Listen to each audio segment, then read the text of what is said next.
Hello, and welcome to my channel. My name is Ryan, or RJR Productions, and today you're going to be seeing the final installment in my Captain Rex Armor build series, or Part 7. Make sure to watch to the end to see how it turned out. If you haven't already, please consider subscribing because it greatly motivates me to make more videos like these. Alright, let's get on to spackling. Flexible spackle, a putty knife, a cup, well, of course, with some water in it. And finally, some entertainment is what you need to spackle.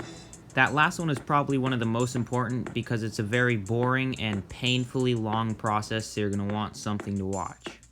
Basically what you do is you crack open that can of spackle with a screwdriver or something like that. And you take your finger, which you wet with some water, and you just scoop up some and rub it in all the cracks and gaps that you don't want to be shown in your final model. And then once you sand it down, it becomes very smooth. So basically, just take this, put it on your finger, and then rub it all over the gaps. So on the chest plate, for example, those parts around the pecs, and then those slits on the sides, you just want to cover those up, and then get some water on your finger and smooth it out after you've done that. So you can see me doing that on the thighs here. And basically for me, what I spackled was the chest plate, the thighs, and then the shoulders, and then finally the forearms, or gauntlets. That's also what you can call them. But basically, you just want to cover up all the gaps. You don't need to cover up the whole surface. That's very unnecessary.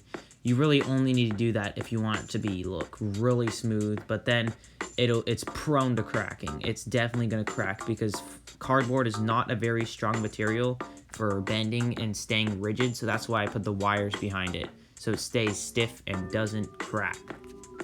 So these are the 3 pads that I made for the pauldron. As you can see, that one says middle, this one says back, and this one's the front pad.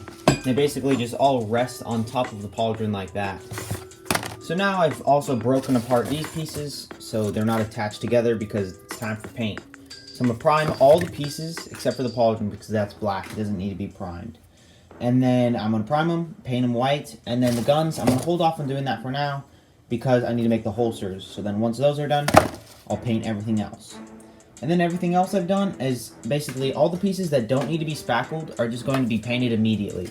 Like this one, just primed, covered up the Velcro with some tape so it doesn't ruin it. And yeah, so the next shot you're going to be seeing is a video of me sanding and then painting. Now I know earlier in the video I said that spackling is my least favorite part, but after going through and sanding more than just a helmet, I now realize what I hate the most, which is sanding. Because basically it's just very repetitive and there's nothing new about it. Just make sure they keep even stroking on your hand and just try not to make it uneven. Try to smoothen it out as much as you can.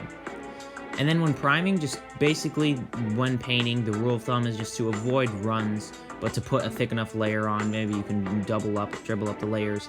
Just try to get even coverage along the whole thing. Now you can see right here that I'm not painting the chest plate because on that I need to add the weld lines on the sides, which is a main part of the chest plate. But make sure that on the knees and on the elbows you paint the inside as well as the outside, because on the inside it's very crucial that that color is painted because you're going to end up seeing that face on the finished model. Also make sure to cover up all the Velcro with some tape just so it doesn't get ruined while you're painting. Now these hot glue lines, the weld lines, I just picked hot glue to use because I've done it in the past on my helmet and it looks really good. Basically you just build up multiple layers of hot glue, so like you draw a line across the shape and then you just take your hot glue gun and make a line of hot glue and then just build it up 4 or 5 times until it's thick enough and looks good. And then once I had that done, I just primed everything and then I was ready to paint things blue. So first of all, I painted the pauldron flat black. And you can see later on I end up adding more detail to this, but just as a base, flat black. And then for the pauldron little panels on the sides, I went ahead and painted those blue. And then I painted the bottom of the pauldron as well, that's very important. And just painted basically all the blue faces that needed to be blue in the final product. And then everything else that didn't need to be blue could be painted right away at the same time. Now I really liked painting all these at once because it was a really quick turnaround. Like, as of now recording, yesterday and the day before I was painting, and now I'm done with all of it. So it's a very quick turnaround, and I'm really happy with how it turned out. Just make sure not to forget some of the smaller pieces, like the hand plates or the backs of some faces, like the back of the belt. That's pretty important as well. And with this comma, it's very important that the back is actually separated from everything else. So now I went ahead and glued on those 3 pauldron shoulder blue things. I don't know what they're called, but I just spaced them out evenly and then glued them on.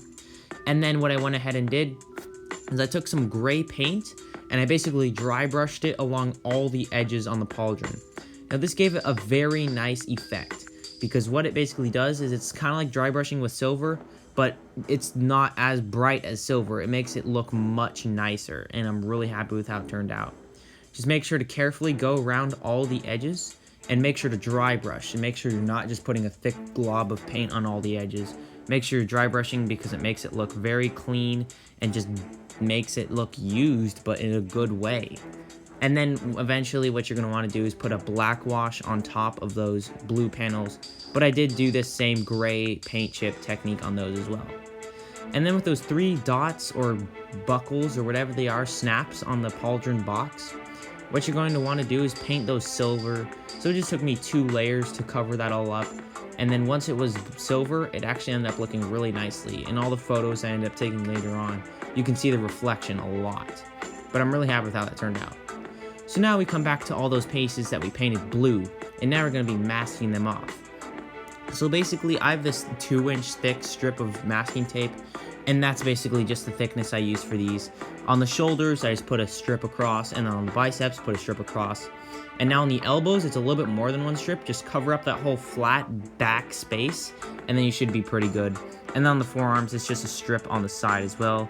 And the hand plates, it's about the same 2-inch width, but then it tapers out towards the front, so it gets a little bit wider at the end. And then I went ahead and painted all these blue. Now the reason why we prime it first is because if you didn't use the primer, then it would take like 5 or 6 coats to get an even white coverage. That's what I used to do, but you can save a lot of paint this way. Throughout the whole process, I think I went through about 2 cans of white, painting the whole armor, and about 1 can of blue, maybe half a can of blue, and then 2 cans of primer. Just make sure that you use the primer extensively because it's very important. Here you can see I am painting those weld lines. So basically what you do is you take a surface layer and you just paint that top of it and the sides of it a silver color. And then once you've painted both of those silver, then you come back to it after it's dried and you mix up a little of a copper color and a little bit of a gold color to make it kind of a bronzish color but slightly closer to the copper color. And you just paint that along the edges to give it that like discoloration feel that the welding is supposed to have. And I'm really happy with how this came out, and I think it looks really cool. Now I tried experimenting by adding some black paint chips to the edges, kind of to make it look like it was a black metal underneath. But after I ended up doing the weathering and wiping off all the paint, it just disappeared. So if you're going to do that tactic, try to do it after you weather so it actually stays and you can actually see it. That's very important to do. Now try to avoid the weathering getting on the Velcro, but it doesn't matter if it gets on the edges. Just try not to get to the middle because again, it could ruin the final finish of it. Right here I'm building the holsters, which basically I just took the gun that I had and I traced out the shape of it kind of from a side profile. And I just looked at a picture of the gun reference, the holster I had, and I just traced it out and made it look as good as I could. And I'm really happy with how they turned out. They're pretty simplified, but they work and they look really nice. So the guns will be painted black. They don't need a primer because black is very dark, so it goes down very easily. But these boxes will need a primer. And then with the comma, I split it in 1 piece instead of 2 as the last one, and I just masked off the edge and then painted some primer on it and then painted a blue layer over it. And then came the white paint chippage on it. So basically just take some white paint and dry brush it along it and then get some more paint and then put it along the edges, but it's thicker. And what you want to do is make some like streaks on the middle of it. Like you can see on those biceps, I added some streaks to it. I think that looks pretty nice.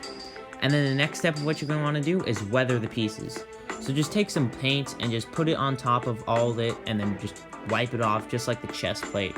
It's very simple. Basically what I do is I put it on and then I wipe it off and I wait about 3 or 4 minutes and then I wipe it off again, and it gives it a much more drastic weathering feature that I really like the look of.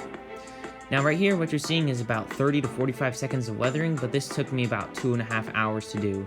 So it's not a very quick task, but it shouldn't be very labor intensive because it's just the same process the whole time and it's not very difficult. You just slap on the paint, the watered down black paint, and then you just wipe it off and wipe it off again about 5 minutes later.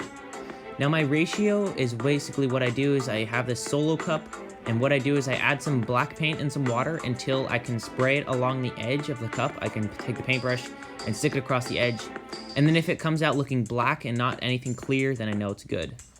And then I just went ahead and did some dry brushing along the pistils. Basically just take some gray or silver paint, any one of them works, and just get it on your paintbrush and wipe most of it off, and then just run it along the edges, pretty much every edge you can, and then it should end up looking pretty good. Now the comma is just attached with some Velcro on one side and it's glued on the other side so you can actually get in. And now once I had that done, the armor was finished.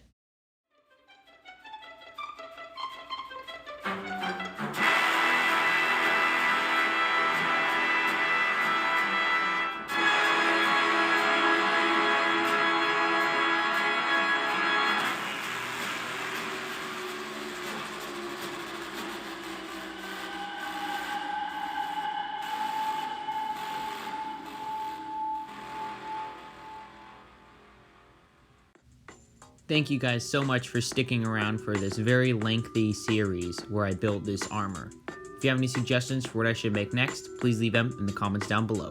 This has been RJR Productions, signing off till next time.